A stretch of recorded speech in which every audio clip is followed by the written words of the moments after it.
Smash करून घ्यायचे। आता आपण तोपर्यंत इथं गॅसवर मी कढई तापायला ठेवलेली आहे। कढईमध्ये घालायचं आहे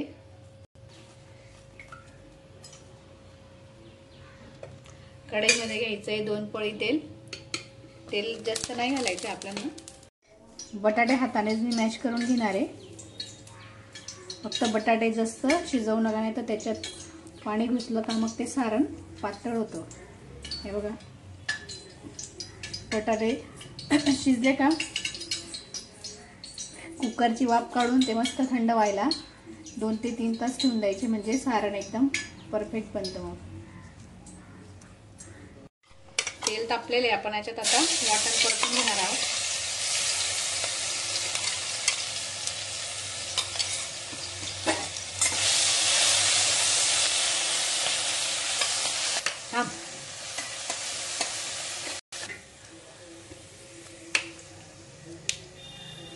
पण याच्यात घालणार आहोत थोडा हिंग, हळद।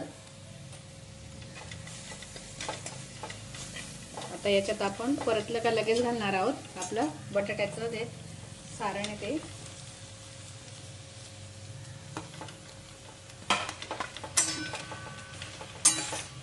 याला चांगलं परतून घ्यायचंय।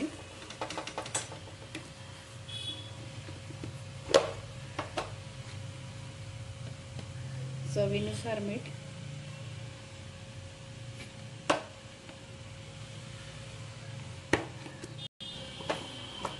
शकता आपलं सारण छान परतून गेलंय। आता याच्यात वरून थोडीशी कोथिंबीर घालणार आहोत।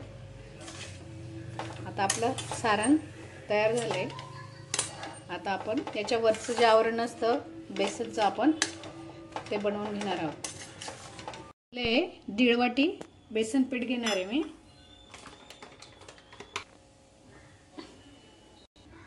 याच्यात टाकणार आहोत चवीनुसार मीठ। आता याला थोडं थोडं पाणी टाकून आपण याला चांगलं पीठ हे भिजून घ्यायचं आहे। आपले बॅटर आता एकदम मस्त स्मूथ असं झालेलं आहे। बॅटर एकदम पातळ पण नाही आणि एकदम घट्ट पण नाही। जास्त पातळ नाही करायचं आपलं, जसं भज्यांच्या पिठापेक्षा थोडं घट्ट राहू द्यायचंय। तर इथं आपलं आता बॅटर तयार झालेलं आहे। एक हिरवी चटणी बनवून घेणार आहोत। त्याच्यासाठी घेतले 3 ते 5 ते 6 हिरव्या मिरच्या घेतल्या आहेत। 1 इंच आलं घेतलंय, थोडीशी कोथिंबीर घेतली। तुमच्याकडे जर पुदिन्याची पानं असतील तर तुम्ही तीही घालू शकता।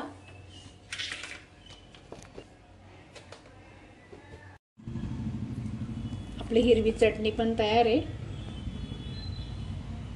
तर मी इथं घेतले पाववड्यासाठी लादी पाव घेतलेले आहेत। तर आपण त्याच्यात आता सारण कसं भरायचं ते दाखवते तुम्हाला। पाव घ्यायचा आहे, त्याला मध्ये असा थोडा हलका असा कट करून घ्यायचा आहे।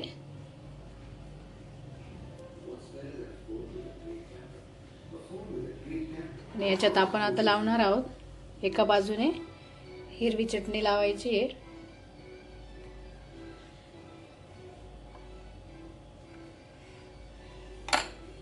एका साइडने आपण इथं आता भाजी लावून घेणार आहोत।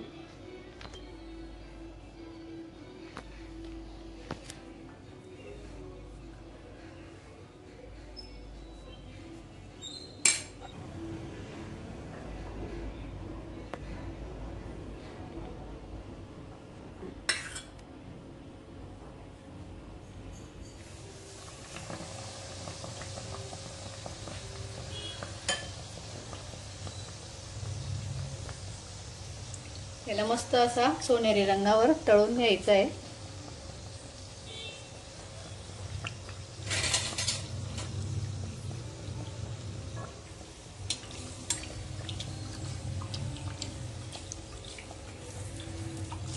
असं साइडने असं तेल टाकत राहायचंय।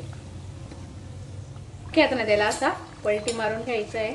बघू शकता किती छान असा मस्त सोनेरी रंग आलाय।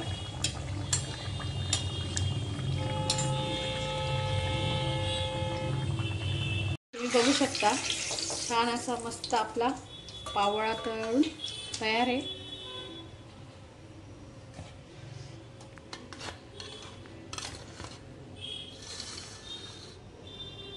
आपण आता दुसराही तळून घेणार आहोत, बनवून घेणार आहोत। एका साईडला आपण लावून घेतोय चटणी। चटणी जास्त पातळ नका करू, दळताना एकदम थोडंच पाणी टाकायचं आहे आणि आपण लगेच ह्या साईडला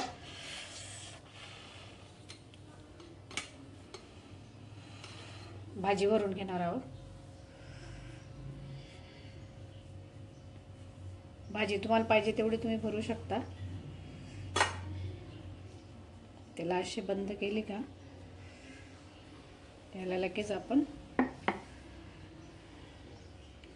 कोट करायचं।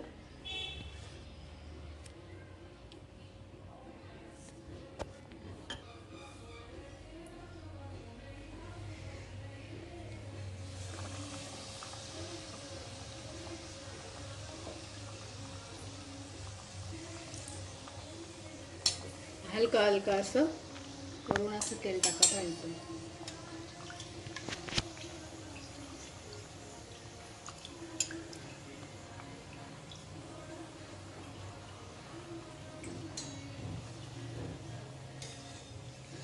लगेच असं हलक्या हातानेच पलटी मारायचं आहे बघा।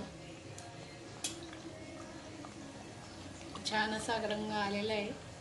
कधी भजे किंवा कोणत्याही प्रकारचे भजे करताना बेसनचं पीठ आपण 1 ते 1.5 तास आधी मळून ठेवायचं, भिजवून ठेवायचं, म्हणजे ते रूम टेम्परेचरला असलं की छान मुरतं आणि कोणतेही भजे एकदम छान होतात। सोडा न टाकताही फक्त आपण व्यवस्थित टाइम मेंटेन केला ना तर सर्व काही गोष्टी छान होतात।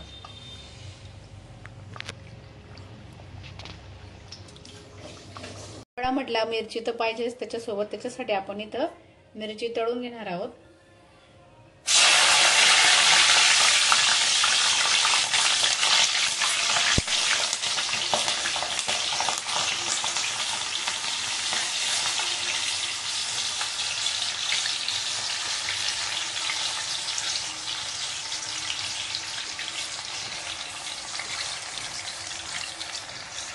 आपली छान मस्त अशी मिरची तळली गेलेली आहे, बघू शकता तुम्ही। वडापाव सोबत, पाववडा सोबत एक नंबर लागते मिरची।